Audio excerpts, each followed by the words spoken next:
বন্ধুরা, এই ভিডিওতে দেখুন সাইকেলের কিছু নতুন আবিষ্কার। আগে তো আমরা চেন দিয়ে সাইকেল চালাই, যে কোনো জায়গায় সাইকেলের চেন পড়ে যায়, এতে কিন্তু আমরা সাইকেলের চেনটি উঠাতে যাই কিন্তু অনেকভাবেই হাতে ব্যথা পাই বা হাত কেটে যায়, অনেক নানান সমস্যা। তো এই সাইকেলগুলো দেখুন, এখানে কিছু পেনিয়াম দিয়ে কিন্তু সেটিং করা হয়েছে। হ্যাঁ, যেখানে কিন্তু আসলে ওই চেনের ইউজটা কমে গেছে, দেখতে পাচ্ছেন।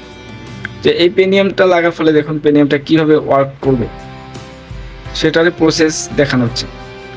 দেখতে পাচ্ছেন একটি মিনি পেনিয়াম তৈরি করার পরেই কিন্তু আসলে পুরো ফিটিং করা হচ্ছে সাইকেলটি। এরপরে সাইকেল কি আসলে স্পিডে চলবে নাকি ওই সার্কেসে দেখানো সাইকেল হয়ে যাবে, কমেন্টে জানাবেন।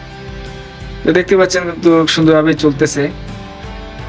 এটা দিয়ে মনে হয় সামনে পিছনে যেদিকে ইচ্ছা ওইদিকে যেতে পারবে, কিন্তু স্পিড সেরকম হবে না।